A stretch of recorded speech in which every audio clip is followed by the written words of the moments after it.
Olá, meu nome é André Fay, é um prazer estar aqui com vocês. Estou aqui com meu colega e amigo André Sassi, para que a gente possa fazer uma discussão sobre o dia de hoje da ASCO-GU, sobre o que saiu de novo em relação ao câncer de próstata.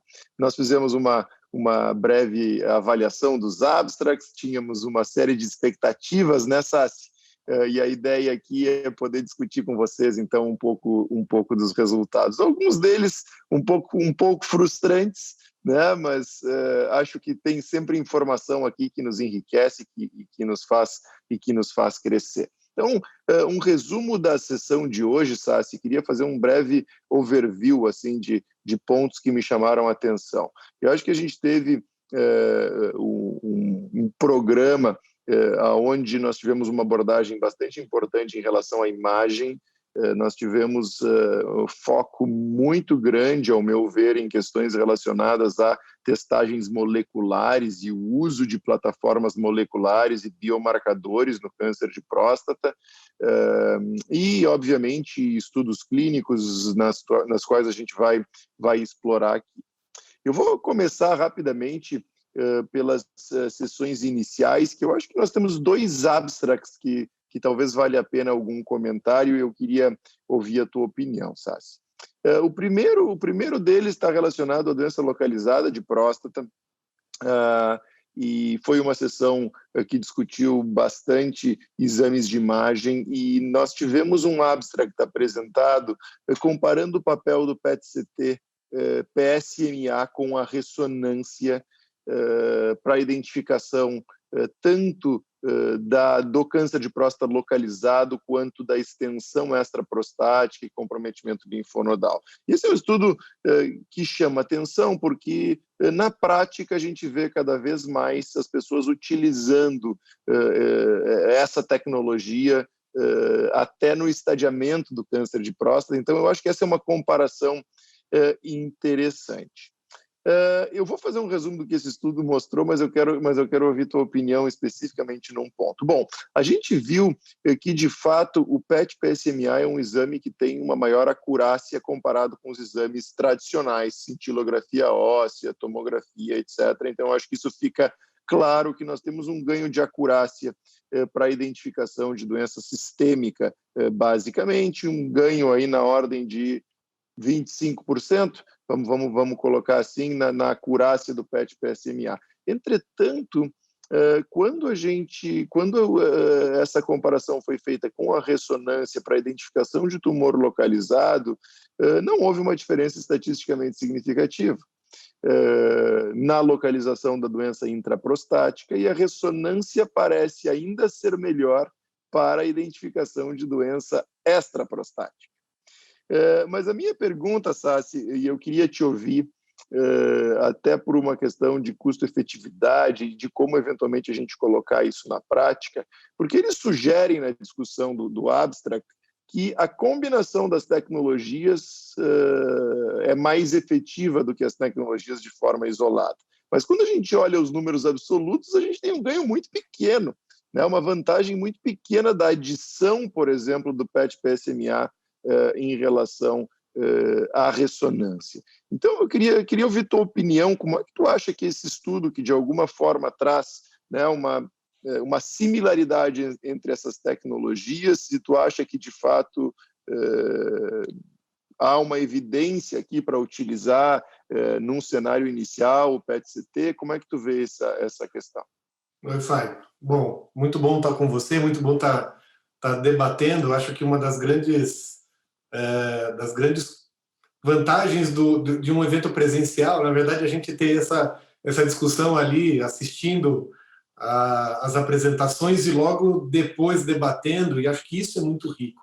E acho que isso que a gente quer fazer aqui e debater do ponto de vista prático como que isso eventualmente pode mudar a nossa vida.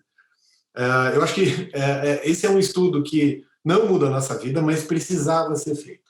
Porque acho que as pessoas, os urologistas, têm vontade de fazer os dois pedidos de exame, têm vontade de fazer ressonância mais PET-PSMA, e o que eu tenho visto é que essa vontade muito mais é para complementar realmente até o estadiamento à distância em pacientes com alto risco. Mas também a avaliação local também acaba sendo feita de maneira complementar e para facilitar e programar a cirurgia melhor. Os resultados, para mim, não me chamaram a atenção. Acho que não justifica fazer os 2 exames, especialmente num momento onde a gente está falando de economia de recursos, onde a gente fala que a gente tem que usar racionalmente os recursos em saúde, mesmo a gente pensando no contexto privado, o orçamento é limitado também, e o dinheiro tem que ser empregado onde realmente vai fazer alguma diferença, pelo menos para o paciente. E o que eu vejo é que, assim, a minha interpretação dos dados é que a ressonância se mostrou ligeiramente superior ao PET-PSMA de uma maneira global, para definir o estadiamento local do câncer de próstata, e eu acho que é mais do que suficiente para fazer um bom planejamento, desde que haja uma boa ressonância magnética, o radiologista seja experiente, seja competente, para dar a sua avaliação e fazer a programação adequada.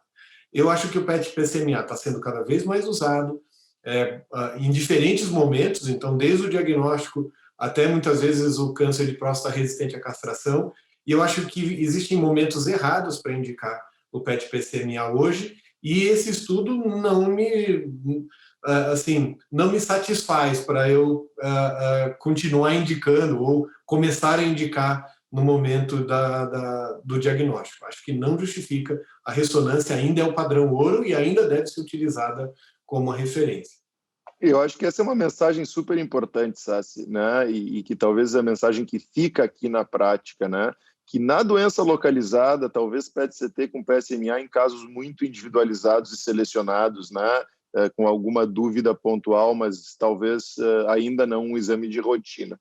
Um ponto que me chamou a atenção na apresentação do grupo da Austrália foi que eles fizeram uma análise de custo-efetividade, né? Obviamente que não da nossa realidade, e eu acho que fica aqui, eu fiquei com essa provocação de entender isso no nosso meio, e eu acho que essa é uma informação que a gente não tem.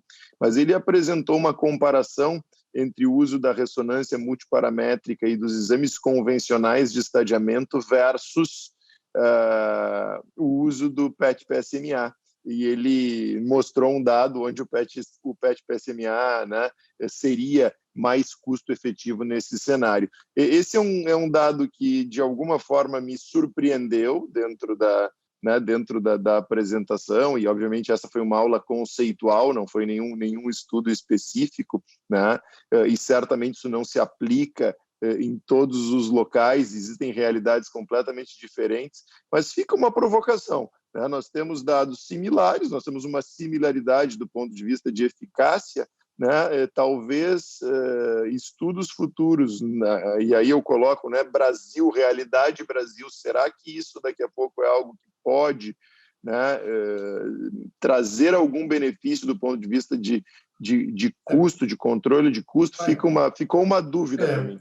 Eu acho que também do ponto de vista prático, a mensagem que fica, eu não acho que isso seja aplicável ao Brasil, mas a mensagem que fica é: se houver algum tipo de discussão de preço, de acessibilidade, de substituição de exames, mesmo o PET-PSMA pode se transformar em uma estratégia custo-efetiva. Então, assim, precisa ter negociação, precisa ter estratégia para a incorporação, mas não dá para dizer, essa mensagem não pode ficar no ar dizendo que o PET-PSMA seria custo-efetivo para substituir ou para ser incorporado na rotina. Não, porque os resultados não suportam isso. Eu já vou puxar ainda para a doença localizada que você está falando, e um estudo que assim, me desagradou um pouco da forma como foi conduzido e até apresentado um pouco, foi um estudo que comparou doses diferentes de resgate de radioterapia para recidiva bioquímica dos pacientes com câncer de próstata. O estudo foi negativo, então não demonstrou que um incremento de dose proporcione melhor desfecho para os pacientes, e mesmo usando tecnologias avançadas, proporcionou mais toxicidade. Então, a gente fica aquela frustração, né, de dizer, ó, é um estudo negativo, a gente vai ficar com o que a gente já tinha, a gente não conseguiu entregar mais valor aos pacientes. Me desagradou pelo justamente, eu acho que a mensagem simples é essa, né, falar assim, ó, você assume que isso não foi superior e ponto, vamos fazer outra pergunta e vamos bola para frente. A minha mensagem é essa, mas eu queria ver a sua compreensão desse momento. Absolutamente, absolutamente, né, com o relator. Eu acho que esse é um estudo muito claro, simples, onde a mensagem é, né, intensificação de dose não traz benefício e aumenta o risco de toxicidade, principalmente foi toxicidade gastrointestinal, né, e foi um número significativo, não foi um aumento pequeno ou desprezível. Então, eu acho que nesse contexto, né, Sassi, acho que não parece ter papel o aumento de dose da radioterapia aqui na doença local. Então, concordo contigo. Tem mais um estudo da doença localizada que eu acho que cabe um comentário.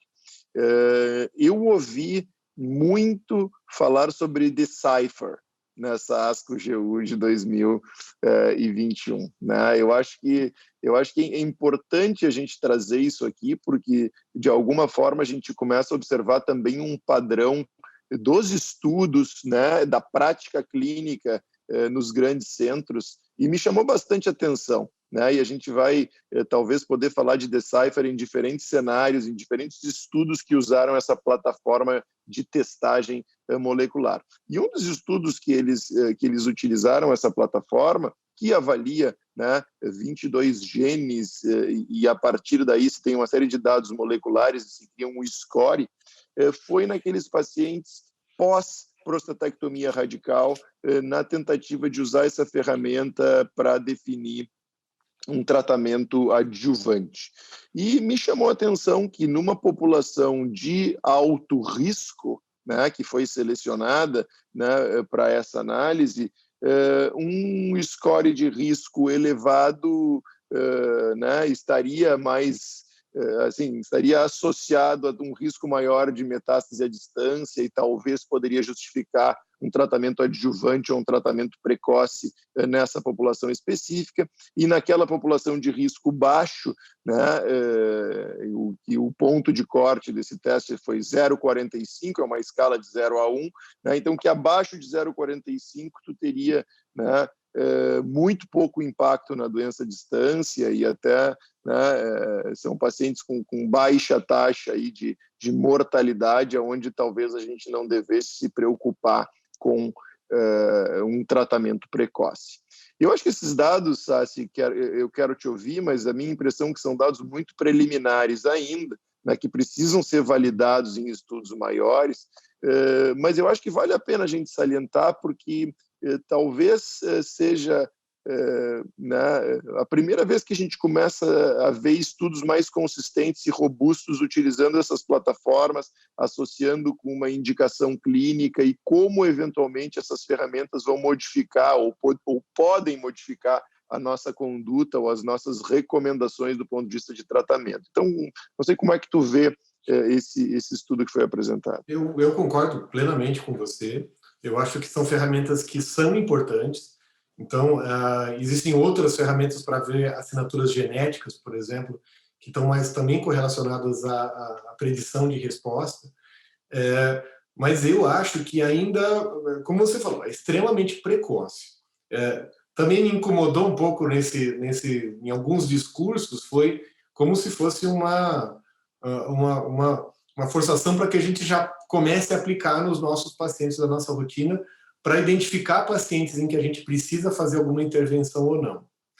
Eu acho que é complicado, ferramenta prognóstica não é preditiva, então, eventualmente, pacientes que têm maior risco de recorrência, não é por isso que a gente precisa obrigatoriamente fazer uma adjuvância.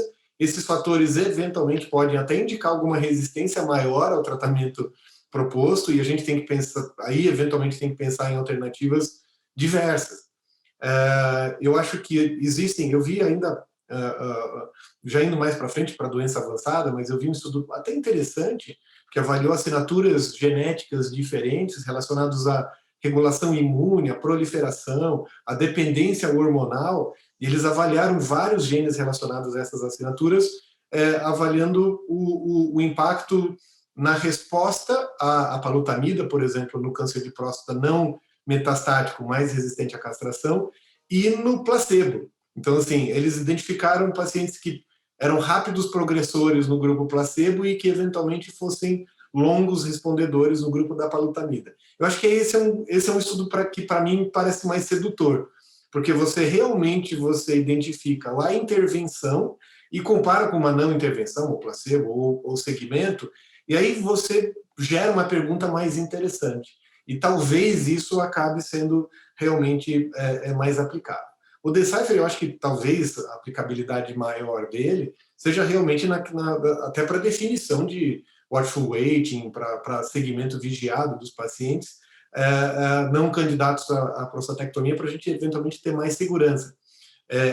Mas para predição do que vai acontecer, ou para identificar a necessidade de adjuvância em pacientes que sofreram intervenção, ainda é muito precoce. Acho que a gente complementa nosso pensamento sem parecido, dúvida. Né? E eu acho que tu puxou bem, Sassi, esse estudo, né, que foi uma análise do Spartan, né, uma análise de biomarcadores do Spartan, e eu acho que tu fez uma excelente associação, porque ele usa a mesma plataforma do Decipher na análise, né, na metodologia. Então, a gente vê que essas ferramentas também, ao mesmo tempo que estão começando a ser utilizadas na doença localizada, também já numa doença avançada, né, numa doença resistente à castração, apesar de uma doença M0, mas uma doença resistente à castração, né, para tentar identificar biomarcadores. Esse estudo me chamou a atenção. Mas aí, em vez de dar um score, eles fazem avaliação meio que gene a gene, né? Para ir além do score de risco. Então, acho que essa é a grande diferença do que se faz habitualmente com o Decipher. E se definem, Sassi, assinaturas genômicas que, ao meu ver, são completamente arbitrárias. Né? Quando a gente começa a ver outros estudos com assinaturas genômicas, cada uma utiliza uma combinação de genes, né? São bastante difíceis de interpretar esses dados e de a gente fazer transformar isso numa aplicabilidade clínica, né, de fato. Mas o que eu queria destacar que me chamou a atenção é que nessa avaliação que eles fizeram do estudo Spartan, eles trabalharam, basicamente eles focaram a análise naqueles pacientes que tiveram uma resposta prolongada, né?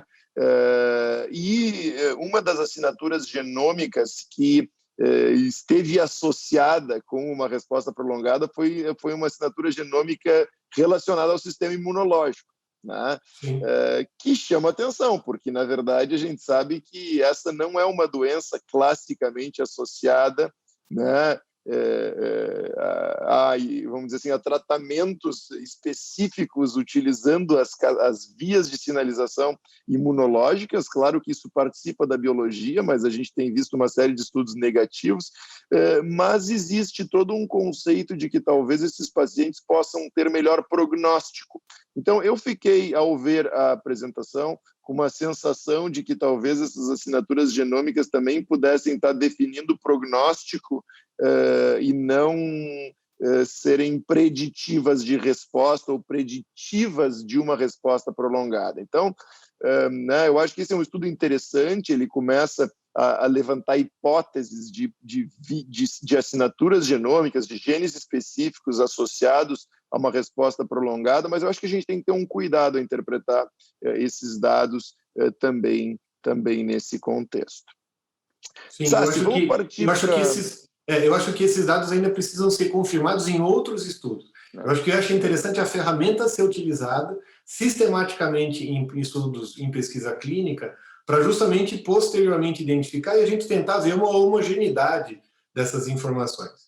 Mas vamos para a doença avançada. Excelente, vamos lá. Vamos tentar focar um pouco na apresentação de abstracts oral, que eu acho que é sempre uma sessão que a gente espera muito, né? Porque ali são apresentados os estudos que eventualmente mudam conduta, né? E eu acho que um estudo que eu gostaria que tu pudesse comentar, e eu acho que a gente tem que discutir, é o estudo ACES, né? Um estudo que comparou um estudo de fase 3, né, que selecionou pacientes com doença metastática resistente à castração e randomizou esses pacientes para receber apalutamida mais abiraterona versus abiraterona e placebo. Então, o objetivo aqui é avaliar a combinação de novos agentes hormonais versus a monoterapia, né? Eu não sei se tu quer comentar um pouco esse estudo. Eu vou. Para mim também, quando eu li o abstract antes, eu estava com uma grande expectativa da apresentação, porque me parecia uma combinação tão promissora, com hazard ratio para sobrevida livre de progressão interessante, 0,69 para sobrevida livre de progressão radiológica, com uma vantagem na mediana de 6 meses, favorecendo a combinação de APA com AB versus AB sozinho. Mas, para mim, foi extremamente frustrante ver a apresentação.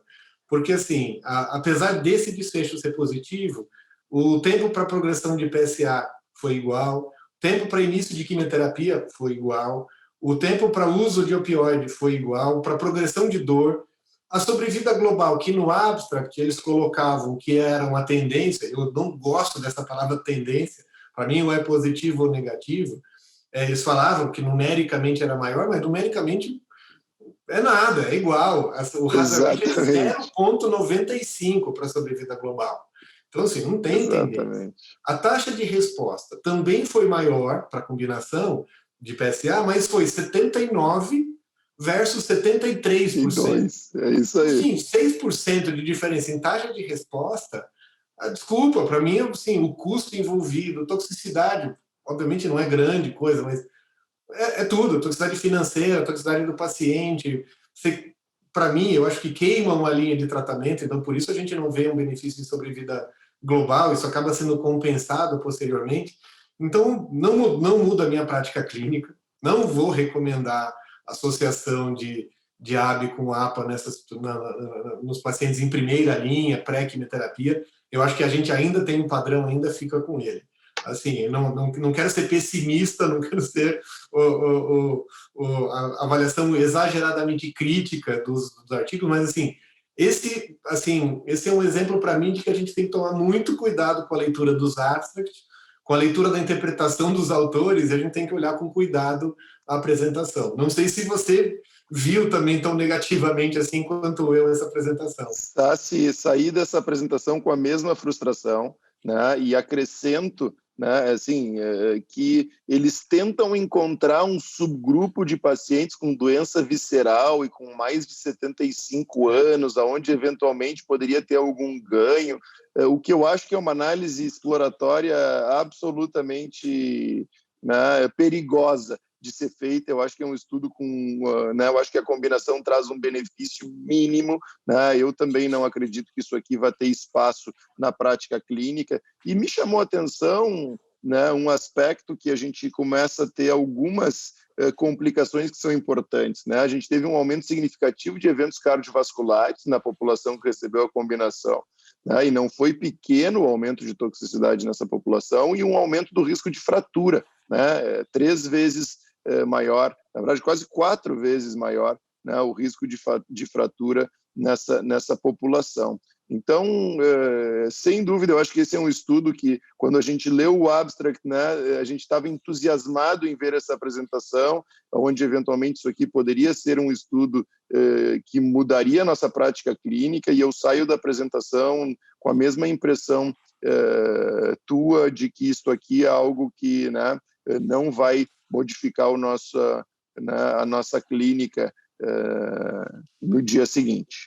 Na mesma linha, Fai, queria a sua opinião, já antecipe, até porque a gente não quer se alongar muito na discussão agora, a gente vai ter um pós-evento, uma discussão mais profunda no dia 27 de fevereiro, aí com convidados internacionais e tudo, então essa é só uma palhinha, um resumo do que a gente viu, mas o resultado final de um estudo de fase 2 de Radium 223 com enzalutamida versus enzalutamida sozinha, para mim também eu via com uma expectativa muito grande dos resultados, porque parecia um negócio sensacional. A gente ainda não, na prática clínica, pelo menos no Brasil e na minha realidade, às vezes o Radium 223 a gente não consegue encaixar um pouco na sequência ideal de tratamento, então, às vezes, a combinação parecia bastante sedutora.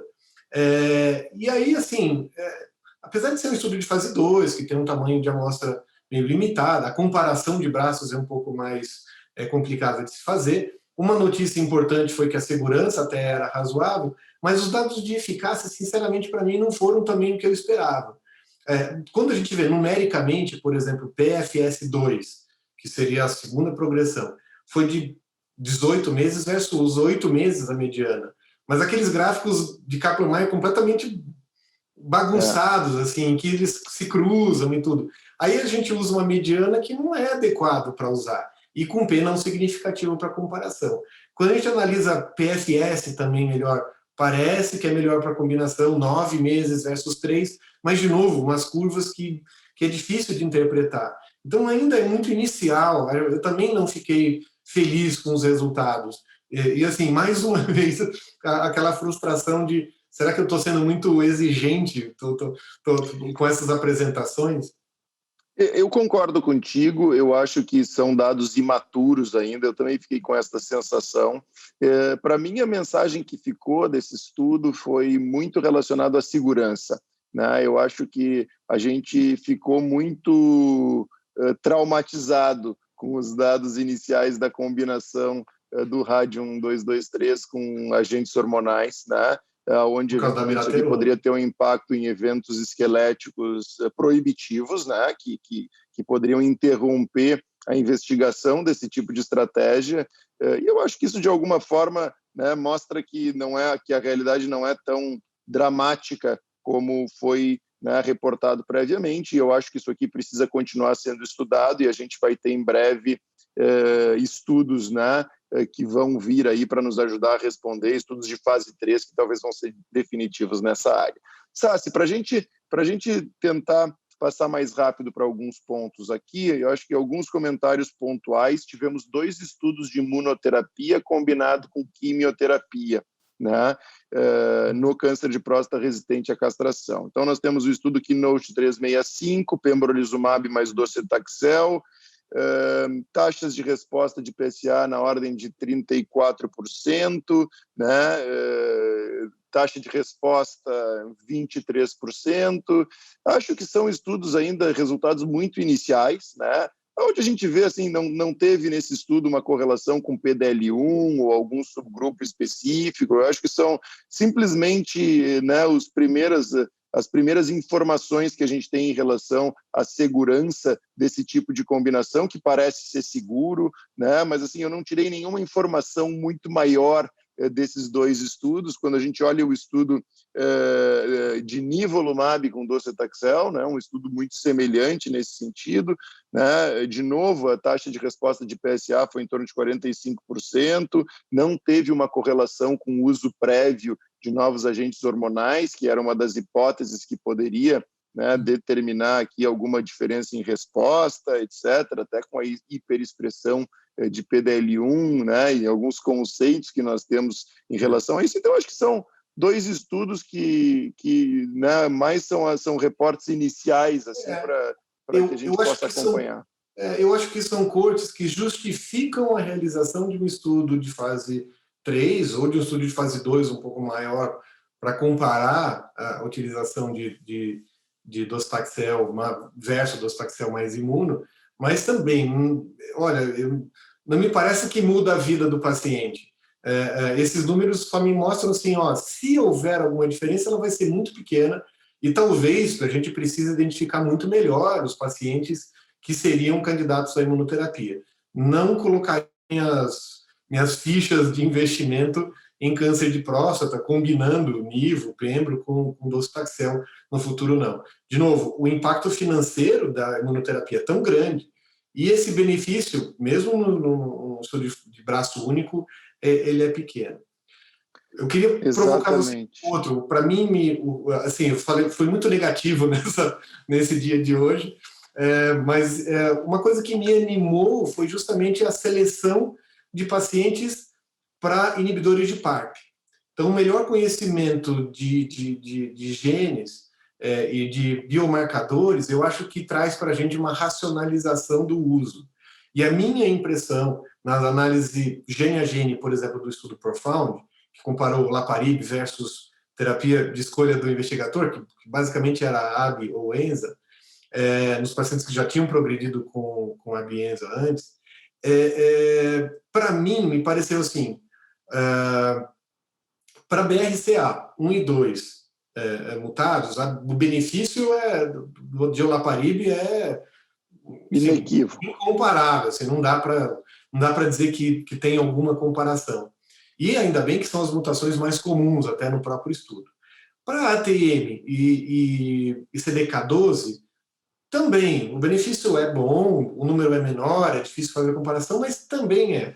Agora, as outras mutações pontuais, aquele PPP2R2A, completamente negativo, não deve se indicar o olaparib para essa mutação associada à deficiência de recombinação homóloga.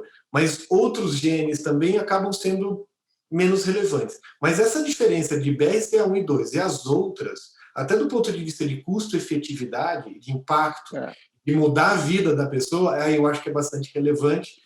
E se a gente pensar em saúde pública, por exemplo, eventualmente, a gente pode ver no horizonte uma identificação de uma subpopulação pequena, com impacto orçamentário menor, e que a custo-efetividade pode até ser alcançada, dependendo do preço, obviamente, né? Absolutamente de acordo. E me chamou a atenção, e acho que foi muito discutido, né, em várias sessões, que a aprovação pelo FDA é para todos esses genes, né? E alguns desses genes não tinham nem pacientes que carregavam as tais mutações, né? Então, sim, às vezes num braço era 6, num braço é 0 no outro, né? Exato. Então eu acho que essa é uma avaliação bastante importante. Eu acho que fica cada vez mais claro que o benefício está linkado ao BRCA, né? E que talvez os outros genes precisam ser mais estudados. E eu vou fazer um gancho aqui, porque eu gostei muito de um estudo, né? Assim, gostei conceitualmente, né? Não que ele vá mudar nenhuma conduta, mas um estudo que foi apresentado pela doutora Raina McKay, né, quem eu gosto muito, e ela apresentou um estudo combinando cediranib com olaparib, né? O cediranib é uma terapia antiangiogênica, todo um racional de que o bloqueio da cascata do VEGF poderia alterar as vias, né, de recombinação homóloga, e isso eventualmente, né, ser sinérgico em relação ao olaparib, né? E esse é um estudo que me soou bastante interessante. Eu queria ver a tua opinião, porque esse estudo pegou uma população não só de pacientes com alteração, né? Então, assim, não eram pacientes mutados ou pacientes que já tinham uma alteração em genes no reparo no DNA, e a gente viu aqui que essa combinação tem uma toxicidade absolutamente aceitável, e esse paciente foi positivo, né, para sobrevida livre de recorrência radiológica, né? Então, progressão radiológica. Progressão radiológica. Então, esse foi um estudo para mim, assim, prova de conceito, né, onde eventualmente a gente começa a ver combinações com inibidores da PARP, né, onde eventualmente possa ter algum espaço em algum momento. Certamente são estudos pequenos, né, um número pequeno de pacientes, mas acho que é algo que chama atenção aqui do ponto de vista científico como um racional para novas investigações. O que eu vi, assim, o número é pequeno, né? Foram 45 pacientes em cada braço, e num grupo, no cediranib e olaparib, tinham 12 pacientes com deficiência de recombinação homóloga, e no grupo B, do olaparib sozinho, eram 14 em 45. Então, qualquer comparação, às vezes, é difícil fazer. Mas o que eu achei interessante é que, assim, na avaliação por intenção de tratamento, o benefício existiu, e aí cediranib é uma droga que é difícil achar, o pessoal ainda está tentando encontrar o nicho do cediranib, mas o que eu achei interessante, é a prova de conceito mesmo, é que no pequeno grupo que tinha deficiência de recombinação homóloga, esse benefício foi bem mais evidente.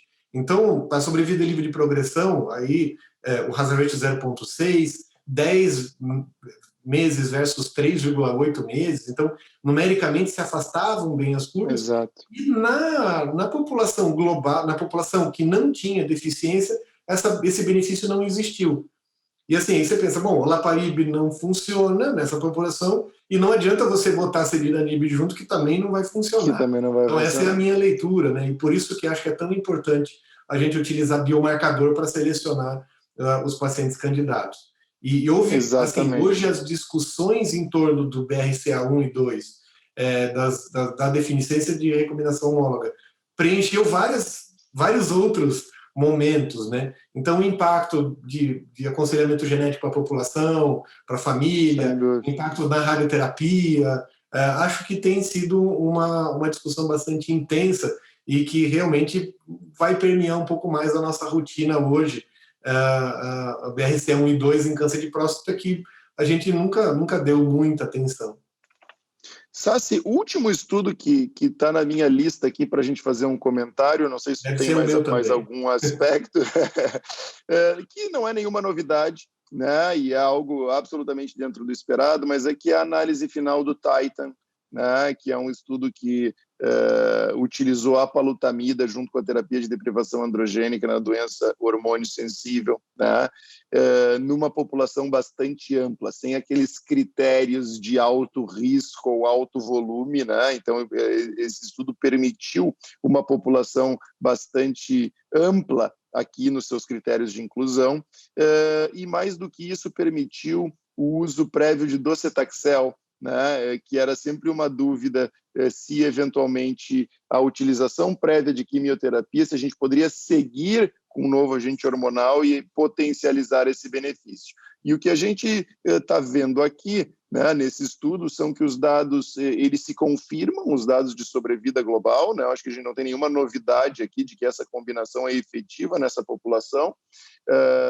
Interessante, eu destaco aqui, que houve crossover depois da análise inicial, né, na análise que houve após 22 meses de follow-up, né, e que foi que levou à aprovação da medicação, ela abriu o estudo, houve o crossover em aproximadamente 40% dos pacientes receberam a apalutamida e o hazard ratio foi em torno de 0,52, ou seja, mesmo aqueles pacientes que receberam placebo e que mais tardiamente receberam a apalutamida, sem um critério de progressão, tiveram benefício de sobrevida. Essa é uma informação para mim que chama atenção, porque uma das coisas que nós consideramos sempre é o timing, né? Principalmente quando a gente fala de quimioterapia, que eventualmente a gente pode perder o momento de iniciar o tratamento oncológico e daqui a pouco iniciar esse tratamento muito tardiamente, poderia perder o benefício. Eu fiquei com uma impressão, né, que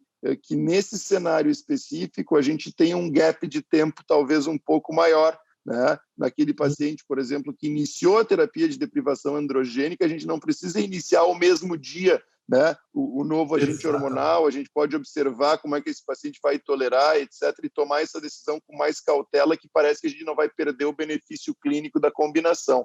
Foi essa a impressão que a mensagem que eu tirei dessa análise de crossover, e acho que o ponto que mais bate aqui é que não se viu o benefício naquela população que foi tratada com docetaxel, né? Então, acho que esse é um dado que vale a pena reforçar, que aqueles pacientes na doença hormônio sensível tratados com docetaxel, de fato, não devem receber um novo agente hormonal. Não sei se tu tem algum comentário em relação a isso. Exatamente. Aí o posicionamento é esse mesmo. Acho que a gente, de novo, né, tem que agir com a responsabilidade de interpretar os dados, é isso, não simplesmente dizer que o dado é positivo ou negativo, mas sim entender os dados apresentados e entender o momento da indicação. A sua leitura, concordo plenamente com os momentos, e a gente já tinha esse conceito de não urgência desde a quimioterapia mesmo. Então, a gente faz a deprivação androgênica e não precisa começar docetaxel junto com análogo LHRH, por exemplo. Você espera, o paciente vai melhorar, o paciente vai responder, e depois você consegue fazer até com mais segurança, e isso é também com os novos agentes hormonais. Eu falei que era o último, mas tem mais um que a gente não falou, que é o estudo Abstract 6, que comparou PSMA lutécio com cabazitaxel, após falha do docetaxel. Esse é o estudo Therapy, é um estudo de fase 2 randomizado, mas é importante. É importante porque Sem dúvida. Eu acho que esse talvez mude a nossa prática clínica. A gente já tinha um pouquinho de informação antes, mas eles dão mais dados clínicos. Então, taxa de resposta do PSA de 66% versus 37% com cabazitaxel, sobrevida livre de progressão em um ano de 19% no PSMA-LUTEST versus 3% no cabazitaxel, com hazard ratio de 0,63, e outros benefícios em sobrevida livre de progressão radiológica, em sobrevida livre de progressão do PSA. A taxa de resposta foi bastante diferente. Então, assim, eu acho que o PSMA-LUTEST vem para ficar. Isso deve ser incorporado para a nossa rotina. Talvez a gente até precise estudar e comparar em outros momentos, mas, assim, para mim, mesmo sendo um estudo de fase 2, se comprovou ser superior ao cabazitaxel neste momento após falha do docetaxel. E aí, assim, aí a minha mensagem de otimismo, assim, tivemos um estudo que deixou empolgado, que vai trazer alguma coisa nova para os nossos pacientes. Espero que você também tenha terminado feliz essa apresentação, apesar de tanta coisa meio duvidosa no meio do caminho. Não, isso mesmo, Sácio. Acho que a gente conseguiu trazer aqui os principais estudos, né? Eu acho que mesmo com... eu acho que a gente vem muito entusiasmado para esse evento e querendo sempre novidades e estudos muito positivos, mas eu acho que a gente cresce muito podendo debater sobre os temas, né, que são do cotidiano, né, e que de alguma forma são negativos, mas que nos ajudam a melhorar nossa prática clínica, né, e tratar melhor os nossos pacientes. Acho que a gente fez um bom wrap-up aqui do primeiro dia. Eu acho que é primeiro dia da ASCO-GU, né? Então, amanhã tem mais. Ainda temos pela frente bastante coisa, né? E certamente a gente vai aprofundar as discussões, né, no nosso evento após o congresso, onde a gente vai ter convidados, onde a gente vai ter convidados internacionais e onde a gente vai aprofundar um pouco mais esses dados. Então, espero que a gente possa ter ajudado aí a fazer um resumo do que aconteceu nesse primeiro dia e esperamos nos ver em breve. Eu falo que essa discussão é para quem assistiu o evento, porque aí consegue compartilhar as opiniões, mas às vezes quem não teve tempo consegue fazer um pouquinho mais de meia hora que a gente gastou para fazer esse resumo, mas consegue ter a visão do que foi um dia inteiro de congresso. Então, como eu falei, amanhã tem mais, amanhã e depois amanhã tem mais, todos os resumos do que vem acontecendo ao longo desse meeting de gênito urinário. Obrigado, Fai, pela companhia, pelo prazer de discutir dados comigo. É sempre fantástico poder trocar ideias, trocar impressões científicas e análise bastante crítica do que está sendo falado. Abraço. Prazer é meu, um abraço.